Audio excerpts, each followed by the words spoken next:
प्रभु जीशु ख्रीष्टंकर पवित्र नाम रे आपण मानकु समस्त को मोर नमस्कार जनाए एवं church of Christ union church Bhubaneswar मंडली पक्षरु अनुष्ठित होउथबा ए ऑनलाइन बाइबल अध्ययन कार्यक्रम मध्य को आपण मानकु प्रत्येक को प्रभु जीशु नाम रे स्वागत करूछि।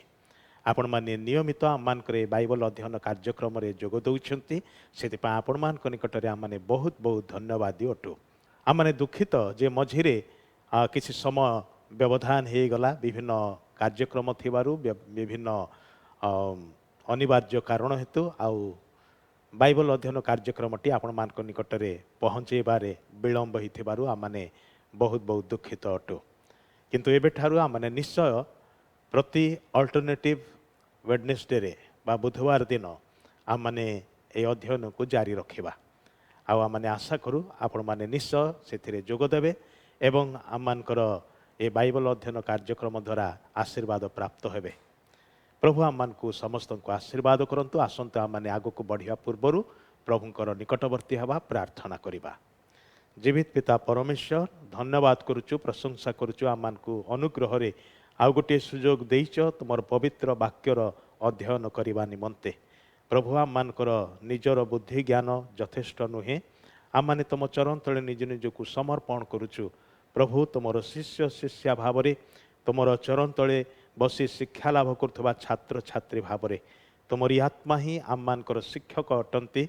आ तुम्हें बुझे दब बोली आम माने निवेदन करुअछु। प्रभु ये अध्ययन आरंभ रु शेष पर्यंत समस्त भारत तुम हस्तरे दौचु। मु निजक समर्पण करे आउ जेते मोर प्रिय भाई भणी माने विभिन्न स्थान रे रहिकी मध्य ए ऑनलाइन बाइबल अध्ययन रे जोग दउछंती।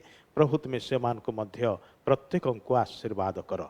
सब गौरव तुमको दौअछु जीशुंक नाम रे मागुअछु, आमेन।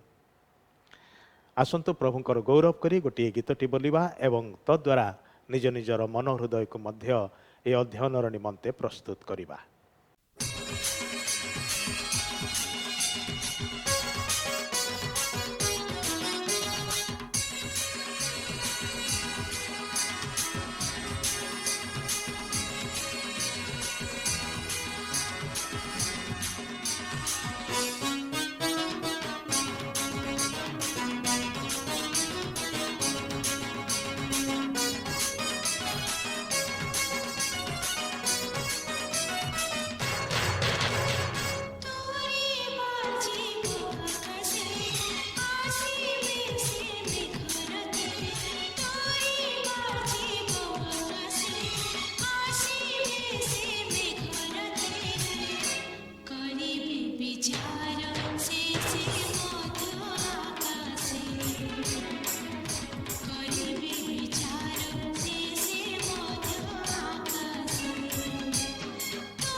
भाई भौणी माने आम माने से विशेष पुस्तक को अध्ययन करूछु। आम माने बाइबल रो शेष पुस्तक प्रकाशित पुस्तकर अध्याय अनुसार आम माने अध्ययन करूछु। वर्तमान सुधा माने 8टी अध्याय पर्यंत अध्ययन करियछु एवं इतिमध्य गुड़ाए विषय आम माने आलोचना कर सारिछु। गत थर जहाँ माने आलोचना करिथिलु सेथिरे आम माने देखिथिलु जे कि प्रकार पर्यायक्रमे ईश्वरंकर कोप पृथ्वी उपरे ढला जाउची, विशेष करिक मनुष्य मानक उपरे। अवश्य प्रकृति जगत उपरे मध्य ईश्वरंकर कोपर प्रभाव रहुची। ए सबुर मूल कारण होची मनुष्यर पाप। मनुष्यर पाप हेतु मनुष्य जीवन को रोग व्याधि संकट मृत्यु आसिला एवं मनुष्यर पाप हेतु ए विशाल पृथ्वी मध्य प्रकृति जगत मध्य अभिशप्त हैला। सेथिपाई विभिन्न प्रकार विषय घटिबार आम माने देखुअछु, किंतु सबुठारु बड़ भयंकर विषय होची से मनुष्य निजर पाप छाड़ू नाही। मनुष्यर दुष्टता बढ़ी बढ़ी जाउची, जद्वारा कि परमेश्वर ए प्रकार एक समय निरूपण करियछन्ति जो समय से आपणार क्रोध संपूर्ण रूपे पृथ्वी उपरे प्रकृति जगत उपरे मनुष्य मानक उपरे ढाली देबे। आउ सही समस्त विषय का विवरण ये प्रकाशित पुस्तक लेखा थिबार आम माने देखु। आउ सेथिपाई पुस्तक को मध्य आम माने अध्ययन करूछु। किंतु ये पुस्तक अध्ययनर मूल कारण होची से घटना गुड़िक जहाँ घटवाक जाउची से घटना हेतु भयभीत हवा निमंते नुहे, किंतु निजको उत्साहित करिवार निमंते। कारण ये समस्त घटना मध्य दे गले हैं आम मानकर परमेश्वर आम मान को रक्षा करिवार निमंते समर्थ अटंती। कहयाक गले ए सब घटना घटिब, किंतु आम मानकर प्रभु अति शीघ्र ए धरा पृष्ठ को आसु अच्छन्ति। आ ताहांको आगमन पूर्वे जहाँ जहाँ घटिबार रही से सब घटिबार आरंभ हो जाइछि एवं आहरी आग को अनेक किछि विषय घटिब। आमने सेथिपाई ए समस्त विषय ए अध्ययन द्वारा आलोचना करूछु। हेले पर्यायक्रमे 3 पर्याय ईश्वरंकर कोप ढला जिबार विषय बा दंडाज्ञा पृथ्वी उपर को आसबार विषय आमने पुस्तक पढ़ुअछु। प्रथम पर्याय सप्त मुद्रा भंगा जिबा बेले, द्वितीय पर्याय सप्त तुरीर ध्वनि द्वारा एवं तृतीय पर्याय सप्त प्याला बा से क्रोधर पात्र को ढला जिबा समय क्रोधपूर्ण प्याला सबू जगत उपरे ढला जिबा समय आमने विशेष करिकी गत थर अध्ययन रे सप्त तुरी ध्वनिर विषय आरंभ करिकी आमने केते जन दूत जो माने कि सेमानकर तुरी ध्वनि कले कौन कौन सबू हब से विषय रे आलोचना करियछु। आम माने एक कथा मध्य चिंता करिचु जे तुरी ध्वनिर दंडाज्ञा परे परे सप्त प्याला द्वारा आसुथिबा दंडाज्ञार विषय ए पुस्तक रे लिखा जाउची। विशेष भाव में 8 एवं 9 अध्याय सप्तदूत सप्त तुरी ध्वनि करुथबा विषय लिखा जाउची एवं विशेष करिकी 16 अध्याय आम माने देखुचु सप्त प्यालार विषय जहाँ पृथ्वी उपरे ढला जाउछि। ए सप्त तुरी एवं सप्त प्यालार दंडाज्ञा मध्य किछि सामंजस्य रहिथिबार आम माने देखुअछु। विशेष भाव में एई जो दंडाज्ञा बा कोप ढला जाउची ताहा कौ कौ क्षेत्र रे ढला जाउची एई विषयटी ए 2 पर्यायर दंडाज्ञा बा विचार मध्य तार समान रहिथिबार आम माने देखुअछु। उदाहरण स्वरूप प्रथम दूत तुरी ध्वनि कला बेले पृथ्वी उपरे ईश्वरंकर कोप ढला गला। सप्त पात्र बा पियालारू क्रोध ढला जिबा समय आम माने देखुचु ताहा मध्य पृथ्वी उपरे घटुअछि जोड़ा 16 अध्याय लिखा अछि। द्वितीय दूत तुरी ध्वनि करन्ते समुद्र उपरे किछि प्रभाव पड़िला, समुद्र उपरे से कोप ढला जाउछि एवं ताहा मध्य आम देखुचु द्वितीय दूत जेतेबेले द्वितीय पात्र को ढाळु अछन्ति। तृतीय दूत तुरी ध्वनि करिबा बेले एवं तृतीय दूत से तृतीय प्याला को ढाळिबा समय ताहा नद नदी उपरे अर्थात फ्रेश वाटर उपरे तार प्रभावटा पड़ुछि।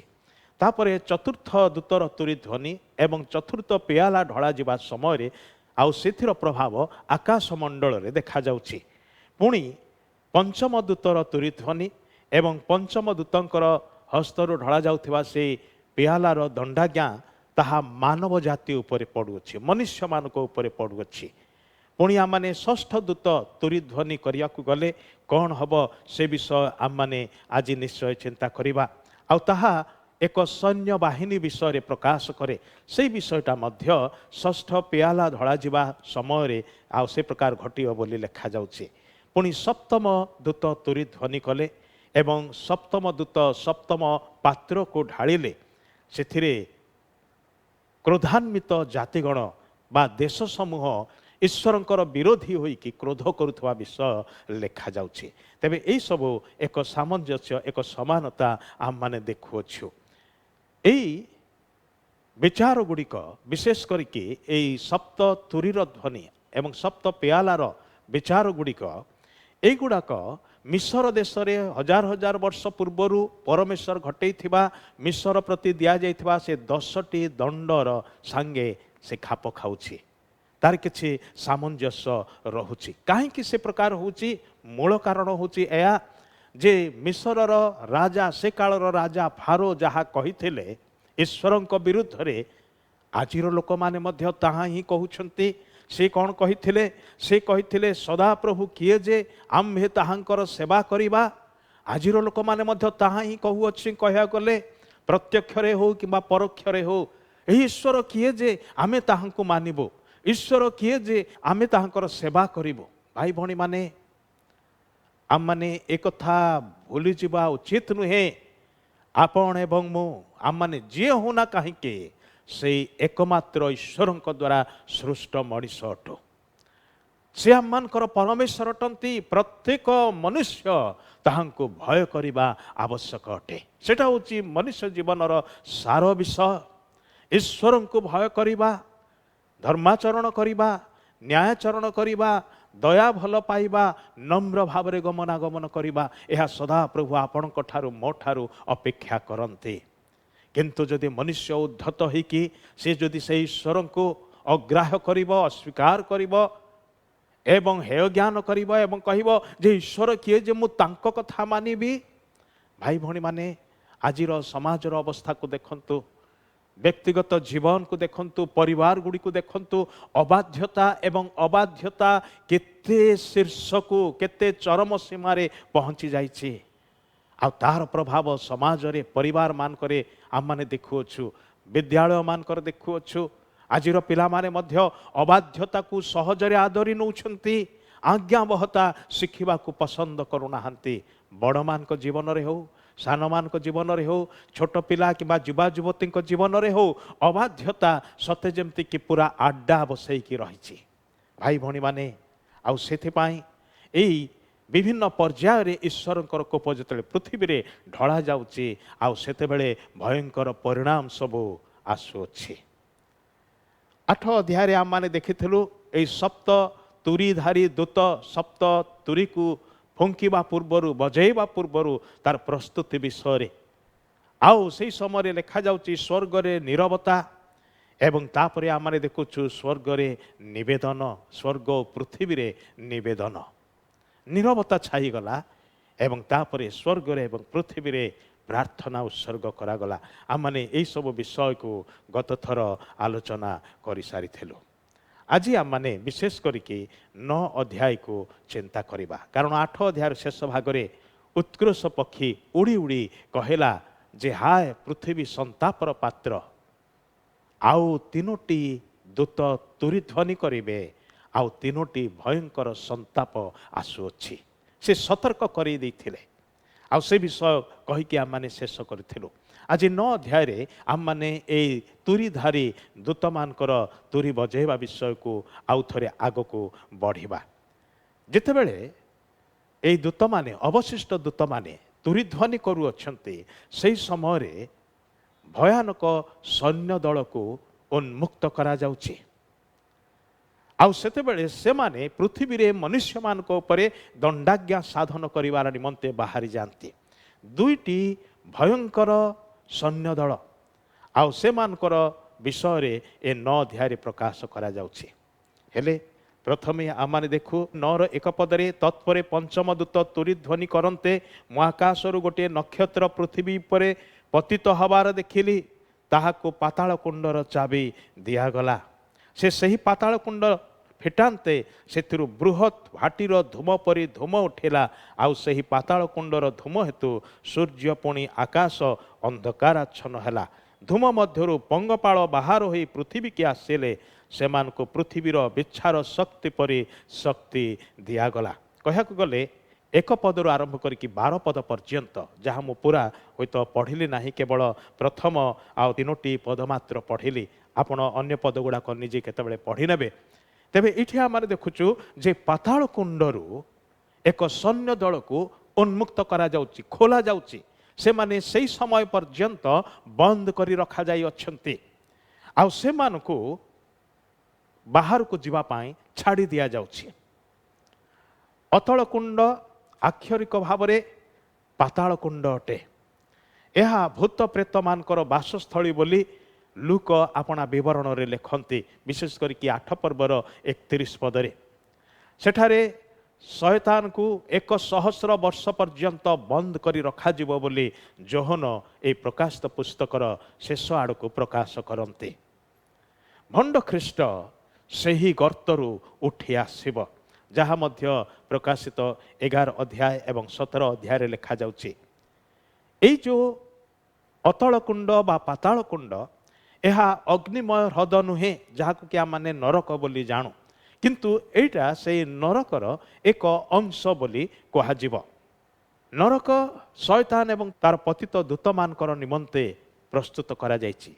दिने शैतान को एवं तार अनुगामी मान को अनंत कालर निमंते सेठारे बंदी करा जिवो बा सेथिरे पकेई दिया जिवो।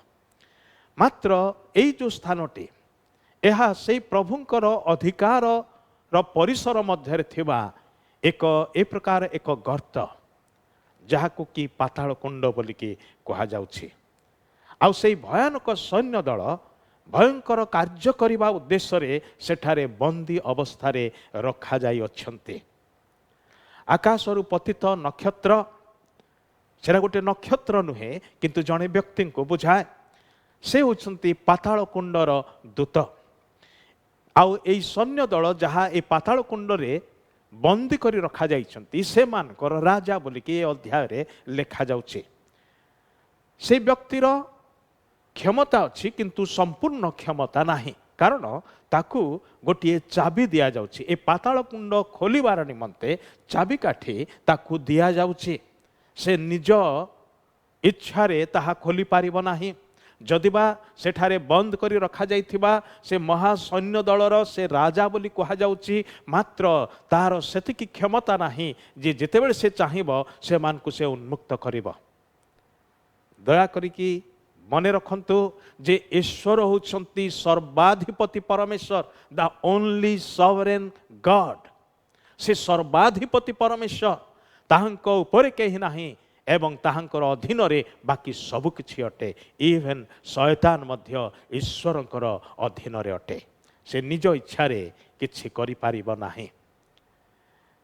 एई पतित नक्षत्र काहारी काहारी मतरे होई पारे से शैतान अटे जहार ना थिला लुसिफर ओ से सही सैन्य दल रो नेता अटे। मात्र तार क्षमता को सीमित करा जाइछि। शैतान रो गोटे नाम होची लुसिफर जहार अर्थ होची ब्राइटनेस बा उज्ज्वलता। ताहाको मध्य प्रभाती तारा बा प्रत्युषर पुत्र बोलिकी जिसाय पुस्तक रे कहा जाइछि। जीशु अपना शिष्य मान को दिने कहिले बिजुली परी स्वर्गरु शैतान को पढ़िबा मु देखुथिली। लूक 10 पर्वर 18 पदरे ताहा कहा जाइछि। तेबे जलंता अग्निकुंडर द्वार खोला गले जेपरी सेठारु धूम निर्गत हुए ठीक सही प्रकार ए पाताल कुंडर चाबी खोली देले यार कबाटा फिटेई देले सेथिरु धूम निर्गत होउची बोली लिखा जाउची। जीशु नरक को अग्निकुंड सांगरे तुलना करियछंती विशेष करी माथ्यू 13 अध्याय रे। यह एपरी एक भयंकर स्थान नरक एक वास्तव सत्य अटे। स्वर्ग जेपरी वास्तव सत्य पृथ्वी जेपरी वास्तव सत्य नरक मध्य सेपरी एक वास्तव सत्य अटे। सेथिपाई भाई भणी माने नरक विषय रे सुनिले थट्टा करंतु नाही परिहास करंतु नाही भाबंतु नाही जे नरक बोली किछि नाही अछि एवं मनुष्य पृथ्वी छाड़िला उतारे से जेकोसी गोटे स्थान को केवल जाई पारिबो आइदर स्वर्ग को जीव किंबा नरक को जीव। आपण ए पृथ्वी छाड़िले कोठी की जीवे ताहा आज निर्णय करिनबा दरकार। ईश्वरंकर सहायतारे प्रभु जीशु ख्रीष्टंक ठारे विश्वास करिबा द्वारा आपण नरकगामी मनुष्य यू टर्न करके फेरी आसबे एवं ईश्वर सहित यात्रा करके ईश्वर निकट में पहुँची पारे। नरक एक वास्तव स्थान अटे। से धूम वायुमंडल को कलुषित कला और सूर्य को अंधकाराच्छन्न कला, जहाँ चतुर्थ तुरीध्वनि समय अंधकाराच्छन्न होइथिला। से धूम मनुष्य मान को भयभीत कला, ताहा भूत मानकर एक दल और से मानकु पंगपाल सदृश बोली एठारे कहा जाइछे। मिसरर 10टी दंड मध्यरु अष्टम दंड थिला पंगपाल मानक द्वारा आसीथिबा क्षति। पंगपाल माने ए प्रकार एक जीव अटंती जो माने कि लक्ष लक्ष संख्यार गोटे गोटे दल होइकि आसंती। आउ से माने जेते सबुज वर्णर खेत थिब गछ थिब सबकिछि से माने लंडा कर दियंती, खाई जानते। छोटिया छोटिया कीट भली मात्र से माने लक्ष लक्ष संख्यार से मानकर दल थाए। आउ गोटे गोटे दल होइकि जेतले से माने आसंती अल्प समय मध्यरे एकर एकर जमीर समस्त फसल को से माने लंडा कर दियंती, खाई जानती। आई प्रकार से मिसर देश में घटी थिला, आउ से प्रकार शेष काल रे मध्य घटिब। आ माने देखु बाइबल रे जेबे भी परमेश्वर ताहांकर लोकमानकर अबाध्यता हेतु अविश्वास हेतु से मानकु शास्ति देवा पाई चाहिथिले, से समय रे बेले बेले सब बेले नुहे किंतु बेले बेले से पंगपाल मानकु से मानकर फसल को नष्ट करबा निमंते प्रेरण करिथिबार कथा आम माने पुरातन नियम रे पढ़ू। मूसांक समय रे मध्य से प्रकार घटिथिला, किंतु एठारे आक्षरिक पंगपाल विषय कहा जाउ नाही। कारण एठारे कहा जाउची जे बिछार जेपरि लांगुड़ ओ नाहुड़ थाए पंगपाल मानकर सेपरि प्रकृत रे न थाए। मात्र एठी लेखा जाउची जे ए मानकर लांगुड़ अछि एवं नाहुड़ मध्य अछि एवं एही दल हरित वर्ण शाक कि कौनसी वृक्षर क्षति करू नाहंती, से मानकु सेतिरु बारण करा जाउची। बरं जो मानक कपाल रे ईश्वरंकर मुद्रांक नाही, ईश्वरंकर सुरक्षार बलय नाही, केवल से मानकर अनिष्ट करबा निमंते एमानकु कुहा जाउची आ एमानकु क्षमता दिया जाउची। तेबे इस्राएल रो 12 वंश मध्यरु 1,44,000 लोक माने जो मानकु की परमेश्वर पृथक करी अछंती, जहां माने 7 अध्याय प्रथम 8 पद रे से मानक विषय आलोचना करिथिलु। से माने एई पंगपाल स्वरूप देखा जाउथिबा से प्राणी मानक द्वारा आसुथिबा दंडाज्ञारू रक्षा पाइबे। आउ केवल से माने ही रक्षा पाइबे ताहा नुहे। मो विश्वास करे जे से समय जेते लोक सदा प्रभु को ठारे निर्भर रखिथिबे, प्रभु यीशु ख्रीष्ट को ठारे विश्वास करिथिबा लोक थिबे, से माने मध्य आश्चर्य प्रकारे ए भयंकर जंत्रणादायक व्याधिरू रक्षा पाइबे। आउ मध्य माने देखुचु जे पंगपाल मानक जीवन काल साधारणतः 5 मास पाई थाए। साधारणतः से माने मे मासरु सेप्टेम्बर मास मध्य देखा जाती और सेतिकी मध्य से माने मध्य उभे जाते बा लोप पाई जाते बा नष्ट हो जाते।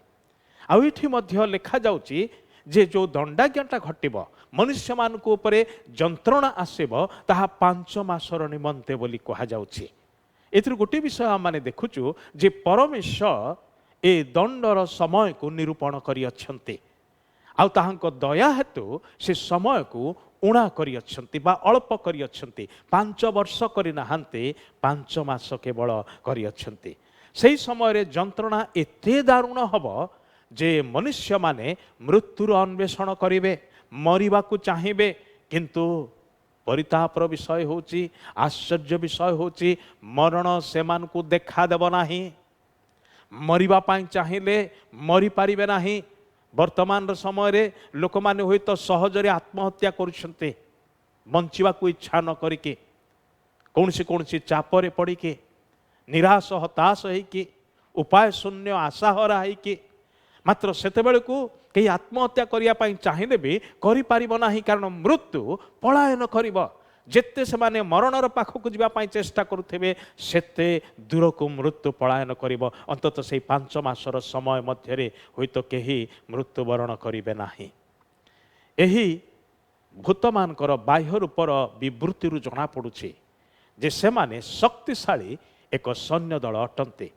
जोहन विभिन्न रूपचित्र को व्यवहार करुछंती ताहांकर एई पुस्तकरे जेपरिकी से समयर जंत्रणा और दंडर गुरुत्व को मनुष्य माने उपलब्धि करिया को पारिबे सेतिपाई विभिन्न रूपचित्र को से व्यवहार करछंती आपणार से वास्तव सत्य को उपस्थापन करिवार निमंते। प्रकृत रे कहया गले पंगपाल मानकर कौनसी राजा न थाए जेमति ज्ञानी सोलोमन हितोपदेश पुस्तकर 30 अध्याय रे लिखि अछंती किंतु एही सैन्य दल शयतानर बा पाताल कुंडर से दूतर निर्देश रे चालित अटंती ताहार नियंत्रण से माने अछंती जदि बा शयतान को पूर्ण क्षमता दिया जाए नाही एमान को ऊपर कर्तापण करिया पाए किंतु एमाने ताहार अनुचर अटंती ताहार अनुगामी अटंती ताहार कथा अनुसार एमाने कार्य करिया को बाहरी जिवे आउ ताहार नाम विनाशकारी बा ध्वंसकारी अटे। जोहन 10 पर्व रे प्रभु जीशु कहिसंती शयतान विषय जे से चोर एवं से नरघातक मध्य से विनाशकारी चोर चोरी बद्ध और विनाश करने निमंते आसे से शयतान को लक्ष्य करके से कथा से कही ए पंगपालर व्यापक क्षतिकारी शक्ति अच्छी एमान को ताहा दिया जाइछि किंतु एही दल जो माने प्रभुंकर नुहंती केवल से लोक मानकर क्षति करिवे से मान को जंत्रणा देवे ईश्वरंकर लोक भाव में आपण एवं मु खुशी हवा दरकार कृतज्ञ हवा दरकार जे सही पाताल एवं मृत्युर चाबिकाठी प्रभु जीशु हाथ में अच्छी। प्रकाशित 1 पर्व से ताहा घोषणा कर सारी जोहन को कहीदे दर्शन रे देख आम्भे थरे मृत हेलु मात्र एबे जुगे जुगे जीवित एवं मृत्यु आ पातालर कंचिकाठी मो हाथ में अच्छी। कह गले से स्वर्ग को प्रत्यावर्तन करने पूर्व यही कथा घोषणा करी स्वर्ग और पृथ्वीर समस्त अधिकार मते प्रदत्त होई अछि सबुर अधिकारी आम मानकर प्रभु जीशु अटंती आउ एथिर चाबिकाठी मध्य ताहांको हाथ में सबु विषयर समय निर्घंट सदा प्रभु परमेश्वर निरूपण करी अछंती सेतिपाई कौनसी विषय विलंब हब नाही कौनसी विषय अति शीघ्र बा चंचल मध्य घटिब नाही सब विषयर एक समय को से निरूपण करियछन्ते। तापर आमाने देखुचु 13 पदरु 21 पद मध्यरे बा अध्यायर शेष पर्यंत एथिरु देखुचु आउ गोटे सैन्य दलर कथा लिखा जाচ্ছে गोटे सैन्य दल जो माने कि हुत भूत बा प्रेत अटंती जो माने बंद कर रखा जाइछन्ती आउ से मान को खोली दिया जीव टिके चिंता करी देखंतु से माने की प्रकार शक्तिर सहित एवं केते बेगगामी है कि सारा पृथ्वी रे बास करुवा मनुष्य मान को जंत्रणा प्रदान करेंगे से माने दुख क्लेश देवे कष्ट देवे आघात देवे केते भयंकर समय हब किंतु ए प्रकार आउ गोटे दल जो माने कि पूर्व दिगरु आसुथिबार विषय लेखा जाउछि। आम माने गत थर मध्य चिंता करछि सुवर्ण बेदी निकटरे दूत सुवर्ण धूपाचीर धूप सहित साधु मानकर प्रार्थना को उत्सर्ग करथिले आउ सेही बेदी मध्यरु एक स्वर षष्ठ दूत को एक कथा कहला कौन कहला फरात महानदी रे बंदी थिबा 4 दूत को मुक्त कर दियो से 4 दूत पतित दुष्ट दूत अटंते कारण पवित्र दूत माने बंदी अवस्था रे नहांते से माने ईश्वरंकर निकटरे स्वर्ग रे आउ ईश्वरंकर सेवा करुअछन्ते से माने पृथ्वी पृष्ठरे ईश्वरंकर संतान संतति मानकर ईश्वरंकर दासदासी मानकर सेवा रे लागि अछन्ते से माने बंदी अवस्था रे नहांती किंतु कौ दूत माने बंदी अवस्था रे अछन्ती शयतान सहित जे स्वर्ग रु खसी पड़िले जो पतित दूत माने से मान को पतित दूत बोली कहा जाउची आउ से माने अधर्म करुथबा दूत माने से माने अबाध्य दूत माने से माने निजर सीमा को लंघन करी ईश्वरंकर विद्रोही थिले आउ से मान को बंद करी रखा जाइछि आउ से मान को गोटे उद्देश्य रे व्यवहार करबा निमंते बंद करी रखा जाइछि जे शेष काल रे जेते बेले पृथ्वी ऊपर मनुष्य मान को ऊपर ईश्वरंकर कोप ढळा जीव सेते बेले से माने इंस्ट्रूमेंट स्वरूप हेबे ईश्वर एमान को देकी से समस्त दंड घटेइबे से मानकर प्रति जन से मानकर अनुगमन करुथबा गोटे गोटे बृहत सैन्य दलर उपरे से माने अधिकारी अटंते आउ गोटे गोटे दल रे से मान को हेत संख्या रे से मान को 200 न्यूत बोली कहा जाउछि एते संख्यक सैन्य दल बा सैन्य माने अछंती सेमानकु एक निर्दिष्ट समय एक निर्दिष्ट उद्देश्य साधन निमंते अर्थात मनुष्य मानकर एक तृतीयांश को बध करने निमंते मुक्त करा जाउछि। तामाने एमाने मृत्युदायक दूत माने अटंती बा भूत माने अटंती जो माने थरे उन्मुक्त हेले पृथ्वीर 3 भागर भागे लोक मूलपछ हो जिवे। टिके चिंता करी देखंतु अल्प समय मध्यरे ए निकटरे कोरोना भूताणु द्वारा पृथ्वी मध्य को व्यापी जो महामारी आम माने देखुचु यह पृथ्वीर विभिन्न देशरू कि प्रकार पुळाए पुळाए लोकं को विनाश करके नहीं गला, मृत्यु मुखरे ठेलीदेला। एवं मध्य से मृत्युर हार रही विभिन्न देश रे कौनसी कौनसी देश रे ताहा बढ़ी बढ़ी जाउची जदि बा मानकर देश रे टिके नियंत्रित थिला भली लागुची। मु जानिनी केते दूर ताहा नियंत्रित कारण आजिकाली से प्रथम बेले जे प्रकार परीक्षा निरीक्षा करा जाउथेला आजिकाली से प्रकार परीक्षा करा जाउ नाही आउ सेथिपाई हुई तो सही संख्याटा जना पड़ू नाही। आम मान को लगुच सबु किछि नॉर्मल हेलाणी किंतु भाई भौणी माने आम माने मने रखिया दरकार किछि ही नॉर्मल नुहे। आम माने आम मानकर सही सामाजिक नियम गुड़िक जहाँ सरकार प्रणयन करछंती से गुड़ाक मानिबा विषय रे खिलाफ न करू। बाहर को गला बेले निश्चय मास्क पिंधिकी जिबा एवं जेते थर माने आसीबा जेते थर पारिबा हाथ को धोइबा एवं आम मानकर परस्पर ठारू दूरता को बजाई रखिबा यह आम मानकर निजर उपकार निमंते कहा जायछि एहा को निश्चय करिबा। किंतु टिके चिंता करी देखंतु अल्प समय मध्यरे ए भयंकर सैन्य दल द्वारा कोटि कोटि लोक मूलपोछ हो जिवे। गोटे विषय चिंता करंतु एथि पूर्वरु मनुष्य मानकर 1/4 हत हो सारी आम मैंने 6 अध्याय ताहा अध्ययन कर सारिछु। तार अर्थ होची षष्ठ दूत ताहांकर तुरीध्वनि करबा बेलकु पृथ्वी रे अधा लोक नथिबे। जहाँ भी आज पॉपुलेशन अच्छी जनसंख्या आज जहाँ भी अच्छी तार अधा सरीजीव, अधा लोक मृत्युवरण करिवे। एटा कौनसी गोटे निर्दिष्ट देशर सैन्य दल को सूचाऊ नाही। कई के कहती हो पारे चीन देशर सैन्य दल को सूचाऊँ कारण सेठारे आउ 200 नियुत सैनिक अच्छंती बोली कि कहा जाए। किंतु मु भावु नाही यह से मान को लक्ष्य करी कहा जाउछि। यह सेही बंद करी रखा जाइथिबा दूत मान को बुझाउछि जो माने कि आसी पृथ्वी मध्यरे भयंकर कांड सबु घटेबे। आक्षरिक सैन्य को बुझाऊ नाही कारण एठारे अश्वारोही मान विषय कहा जाऊ नाही, अश्व मान विषय गुरुत्व दिया जाइछि। विनाशकारी शक्ति सही अश्व मानकर मुख और लांगुल रे अच्छी गोड़े नुहे। से मानकर मुखरू अग्नि धूम और गंधक निर्गत होउछि। से मानकर लांगुल दंशनकारी सर्प सदृश अटे बोली लिखा जाउछि। से माने उभय सम्मुख भागरे एवं पश्चात भागरे एककालीन मनुष्य मान को आक्रमण करि पारंते से क्षमता से मान को दिया जाइछि। से मान को पछको फेरी चाहिबा दरकार नाही। आगे थिबा लोक मान को मध्य से माने विनाश करि पारिबे एवं से मानकर पछरे थिबा लोक मानकर मध्य से माने एककालीन विनाश करि पारिबे। से माने एही चारि पतित दूत मान को द्वारा चालित भूत मानकर आउ एक सैन्य दल अटंती। ईश्वरंकर अनुमति पाइबा पर्यंत एमाने बंद अवस्थारे बा बंदी अवस्थारे रखा जाई अछंती। ठीक है, चिंता करी देखंतु दीर्घ 5 मासर जंत्रणा परे एवं पृथ्वीरू अधिकांश मनुष्य मानकर मृत्यु द्वारे ये सब घटुथिबा घटना सकाशे आपण कौन भावुछंती लोक माने मन परिवर्तन करिवे, जीवित ईश्वरंकर निकट को सृष्टिकर्ता परमेश्वरंकर निकट को अनुतापर सहित फेरी आसीबे ताहा हेइथिले बहुत भल ही थांता। मु जाने ना ए कोरोना महामारी हेतु केते जण प्रकृत रे हृदय सहित ईश्वरंकर निकट को फेरिले। हाँ, निश्चय अनेक लोक फेरी अछंती, मात्र हुई तो अधिकांश लोक ए पर्यंत मन को कठोर करिसंती। सेमानकर हृदय को सेमानकर ग्रीवा को शक्त करी अछंती। ईश्वर विरोधी होइछंती एवं ईश्वर विरुद्ध रे आहुरी अनेक पापरे लागि अछंती।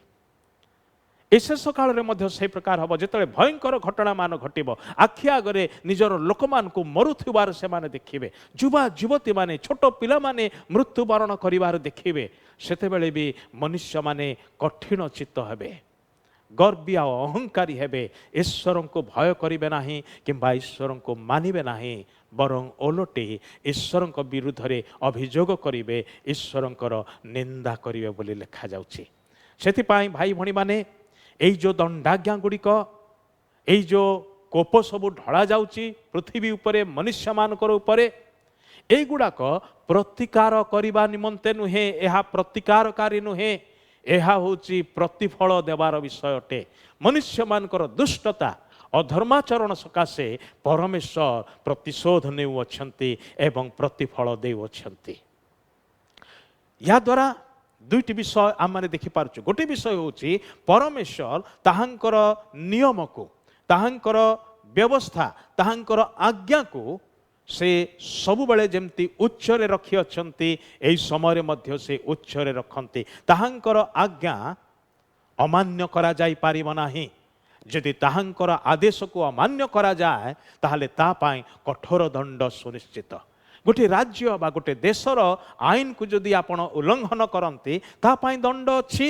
ଯଦି ପୃଥିବୀରେ ସମାଜରେ ଏ ପ୍ରକାର ନିୟମ ରହିଛି ତାହେଲେ ଚିନ୍ତା କରି ଦେଖନ୍ତୁ, ଅନନ୍ତକାଳ ସ୍ଥାୟୀ ପରମେଶ୍ୱର, ସୃଷ୍ଟିକର୍ତ୍ତା ପରମେଶ୍ୱର, ସେ ଯେଉଁ ମନୁଷ୍ୟମାନଙ୍କୁ ସୃଷ୍ଟି କରିଅଛନ୍ତି, ସେ ମନୁଷ୍ୟମାନଙ୍କୁ ଦେଇଥିବା ତାହାଙ୍କର ଆଇନ କାନୁନ କ'ଣ ଲାଗୁ ହେବ ନାହିଁ?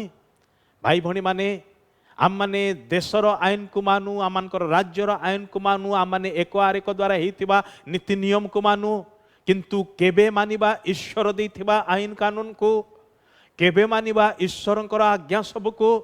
ଈଶ୍ୱରଙ୍କର ଆଜ୍ଞାକୁ ମାନିଲେ ଆମେ ବଞ୍ଚିପାରିବା, ଉଦ୍ଧାର ପାଇପାରିବା, ରକ୍ଷା ପାଇପାରିବା। ଭାଇ ଭଉଣୀମାନେ, ଏହା ଏକ ବିଶେଷ ଧ୍ୟାନ ଏବଂ ଚିନ୍ତାର ବିଷୟ ଅଟେ। ତେବେ ଗୋଟେ ବିଷୟ ହେଉଛି ପରମେଶ୍ୱର ତାହାଙ୍କର ଆଇନକୁ ସେ ସାଲିସ ହେବା ପାଇଁ ଦିଅନ୍ତି ନାହିଁ, ତାହାଙ୍କର ନୀତି ନିୟମକୁ ଦୃଢ଼ ଭାବରେ ଧରି ରଖନ୍ତି। ତାହାଙ୍କର ବ୍ୟବସ୍ଥା, ତାହାଙ୍କର ନିୟମ, ତାହାଙ୍କର ଆଜ୍ଞା ସକଳ ତାହା ଶିରୋଧାର୍ଯ୍ୟ ଅଟେ। ଦ୍ୱିତୀୟ ବିଷୟ ହେଉଛି ଏସବୁ ଘଟଣା ଦ୍ୱାରା ସେ ଦ୍ୱିତୀୟ ବିଷୟଟି ପ୍ରକାଶ କରନ୍ତି, ତାହା ହେଉଛି ତାହାଙ୍କର ଲୋକମାନେ, ଯେଉଁମାନେ ତାହାଙ୍କଠାରେ ବିଶ୍ୱାସ କରିଅଛନ୍ତି, ତାହାଙ୍କଠାରେ ନିର୍ଭର ରଖିଅଛନ୍ତି, ଆଉ ସେମାନେ ତାଙ୍କ ପ୍ରତି କରାଯାଇଥିବା ସମସ୍ତ ଅନ୍ୟାୟର ସେ ପ୍ରତିଶୋଧ ଦେଉଅଛନ୍ତି। ଯେଉଁମାନେ ତାହାଙ୍କର ଲୋକମାନଙ୍କ ପ୍ରତି ଅତ୍ୟାଚାର କରିଅଛନ୍ତି, ଅନ୍ୟାୟ ଦେଖାଇଛନ୍ତି, ନ୍ୟାୟ ସେମାନଙ୍କୁ ମିଳିନାହିଁ। ଅନ୍ୟାୟ ସମାଜ, ଅନ୍ୟାୟ ଜଗତ ଈଶ୍ୱରଙ୍କର ଲୋକମାନଙ୍କୁ ନ୍ୟାୟ ଦେଉନାହିଁ। ଆଉ ସେଇଥିପାଇଁ ପରମେଶ୍ୱର ଦିନେ ସେମାନଙ୍କୁ ପ୍ରତିଶୋଧ ଦେବେ, ସେମାନଙ୍କର ପ୍ରତିଶୋଧ ନେବେ, ଆଉ ଦିନେ ପରମେଶ୍ୱର ସେମାନଙ୍କ ଉପରେ ଆପଣାର ଦଣ୍ଡ ବର୍ତ୍ତେଇବେ। ସେ ତାହାଙ୍କର ଲୋକମାନଙ୍କୁ ସବୁବେଳେ ଏମିତି ଦୁଃଖ ପାଇବା ପାଇଁ ଛାଡ଼ିଦେବେ ନାହିଁ। ଗୋଟିଏ ସୀମା ନିରୂପଣ କରିଅଛନ୍ତି, ସେହି ସୀମା ପର୍ଯ୍ୟନ୍ତ ସେ ଅପେକ୍ଷା କରୁଅଛନ୍ତି। ଯେତେବେଳେ ସେହି ସୀମାରେ ପହଞ୍ଚିଯିବ ମନୁଷ୍ୟ, ସେତେବେଳେ ପରମେଶ୍ୱର ଆପଣାର କ୍ରୋଧ ଢାଳିକି ଆପଣା ଲୋକମାନଙ୍କର ଅନ୍ୟାୟର ପ୍ରତିକାର କରିବେ। ପରମେଶ୍ୱରଙ୍କର କୋପ ଦଣ୍ଡାଜ୍ଞା ସତ୍ତ୍ୱେ ମନୁଷ୍ୟମାନଙ୍କର ଅପରାଧ ଓ ଦୁଷ୍ଟତା ଚରମ ସୀମାରେ ପହଞ୍ଚିବ। ସେହି ସମୟ ବେଳକୁ ପ୍ରକାଶିତ 9 ଅଧ୍ୟାୟରେ ଭୟାନକ ବିଷୟ ପରମେଶ୍ୱରଙ୍କର ଦଣ୍ଡାଜ୍ଞା ସବୁ ନୁହେଁ। ଯଦିବା ଏ ଦଣ୍ଡାଜ୍ଞା ସବୁ ବିଷୟ ଶୁଣିଲେ ରୋମ ଟାଙ୍କୁରି ଉଠେ, ଡର ଲାଗେ, ମାତ୍ର ତାଠାରୁ ଦାରୁଣ ବିଷୟ ହେଉଛି, ତାଠାରୁ ଭୟାନକ ବିଷୟ ହେଉଛି ଯେ ଏସବୁ ଯନ୍ତ୍ରଣା ଦଣ୍ଡାଜ୍ଞା ସତ୍ତ୍ୱେ ମନୁଷ୍ୟ କେଡ଼େ ନିଷ୍ଠୁର, କେଡ଼େ କଠୋର ହେବ ଏବଂ ସେ ଆପଣା ଅଧର୍ମରେ ଆଗକୁ ଅଗ୍ରସର ହେବ। ସେ ମନ ଫେରେଇବ ନାହିଁ, ସେ ଆପଣା ଦୁଷ୍କର୍ମରେ ଲାଗି ରହିବ। ଆଉ ସେଇଟା ହେଉଛି ସବୁଠାରୁ ପରିତାପର ବିଷୟ। କେଉଁ ଭୟଙ୍କର ପାପ ସବୁ ଲୋକମାନେ କରିବେ ତାହାର ତାଲିକା ମଧ୍ୟ ଏଠାରେ ଦିଆଯାଇଛି ଏବଂ ସେଥିରୁ ମୂଳ ବିଷୟ ହେଉଛି ଲୋକମାନେ ଭୂତମାନଙ୍କର ପୂଜା କରିବେ। ଯେଉଁ ଭୂତମାନେ ଦିନେ ସେମାନଙ୍କୁ କଷ୍ଟ ଦେବେ ସେମାନଙ୍କର ହିଁ ଏମାନେ ପୂଜା କରିବେ। ଲୋକମାନେ ନାନା ପ୍ରକାର ନିଜର ନିର୍ମିତ, ନିଜ ଦ୍ୱାରା ଗଠିତ ହୋଇଥିବା ଧର୍ମକର୍ମରେ ମାତି ରହିବେ। ଯେଉଁ ସବୁ ମିଥ୍ୟା ଧର୍ମକର୍ମରେ ସେମାନେ ନିଜକୁ ମସଗୁଲ କରି ରଖିବେ, ମାତ୍ର ଈଶ୍ୱରଙ୍କର ବ୍ୟବସ୍ଥାକୁ ମାନିବେ ନାହିଁ, ଈଶ୍ୱରଙ୍କୁ ମାନିବେ ନାହିଁ, ଈଶ୍ୱରଙ୍କୁ ଭୟ କରିବେ ନାହିଁ। ନିଜର ହସ୍ତକୃତ କର୍ମ ସବୁର ସେମାନେ ପୂଜା କରିବେ, ଉପାସନା କରିବେ। ଉଦାହରଣ ସ୍ୱରୂପ ସେମାନେ ତିଆରି କରିଥିବା ବଡ଼ ବଡ଼ କୋଠାବାଡ଼ିର କିମ୍ବା ମନ୍ଦିର ଗୁଡ଼ିକର ସେମାନେ ପୂଜା କରିବେ ବା ସେଗୁଡ଼ିକୁ ଶ୍ରେଷ୍ଠ ମନେ କରିବେ। ସେମାନେ ନିର୍ମାଣ କରିଥିବା ଯନ୍ତ୍ରପାତି କଳକବ୍ଜାକୁ ସେମାନେ ଉଚ୍ଚ ସ୍ଥାନ ଦେବେ। ସେମାନେ ଯାହା କିଛି ତିଆରି କରିଛନ୍ତି ତାକୁ ଶ୍ରେୟ ଜ୍ଞାନ କରିବେ, କିନ୍ତୁ ଈଶ୍ୱରଙ୍କୁ ହେୟ ଜ୍ଞାନ କରିବେ।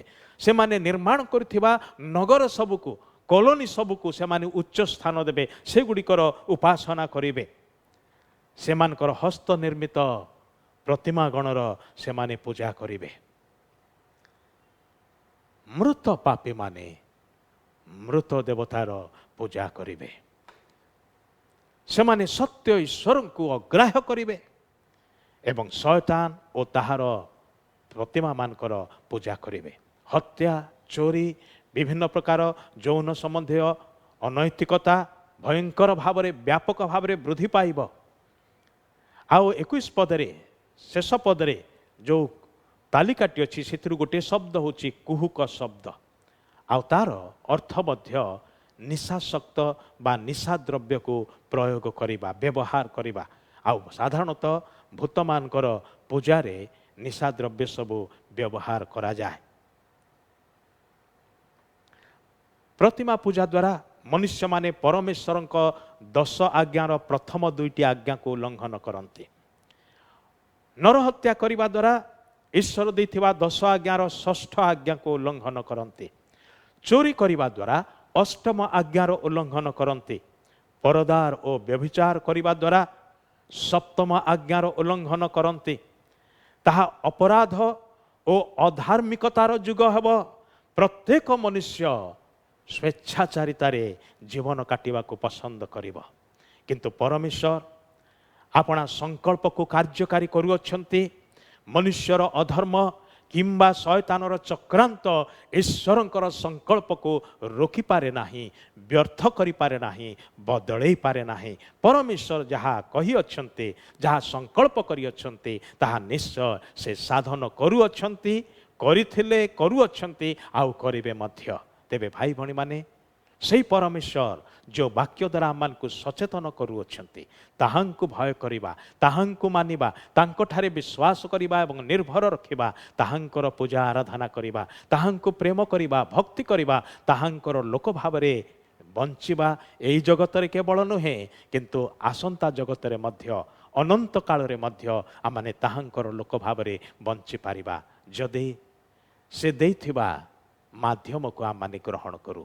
ସେ ଗୋଟିଏ ମାତ୍ର ମାଧ୍ୟମ ଦେଇଛନ୍ତି। ଆକାଶ ତଳେ ମନୁଷ୍ୟମାନଙ୍କ ମଧ୍ୟରେ ଆଉ ଅନ୍ୟ କୌଣସି ନାମ ନାହିଁ, ପ୍ରଭୁ ଯୀଶୁ ଖ୍ରୀଷ୍ଟଙ୍କର ନାମ, ଯେଉଁ ନାମରେ ଆପଣ ଏବଂ ମୁଁ ଏବଂ ପୃଥିବୀର ଯେକୌଣସି ବ୍ୟକ୍ତି, ଯେ କେହି ବି ପ୍ରଭୁ ଯୀଶୁଙ୍କ ଠାରେ ବିଶ୍ୱାସ କରେ, ସେ ବିନଷ୍ଟ ହୁଏ ନାହିଁ, ଅନନ୍ତ ଜୀବନ ପାଏ, ମୁକ୍ତି ପାଏ, ଉଦ୍ଧାର ପାଏ, ପରିତ୍ରାଣ ପାଏ। ପ୍ରଭୁ ଆମମାନଙ୍କୁ ଏହି ବାକ୍ୟ ଦ୍ୱାରା ଆଶୀର୍ବାଦ କରନ୍ତୁ। ଆସନ୍ତୁ ପ୍ରାର୍ଥନା କରିକି ଆଜିର ବାଇବଲ ଅଧ୍ୟୟନକୁ ଶେଷ କରିବା।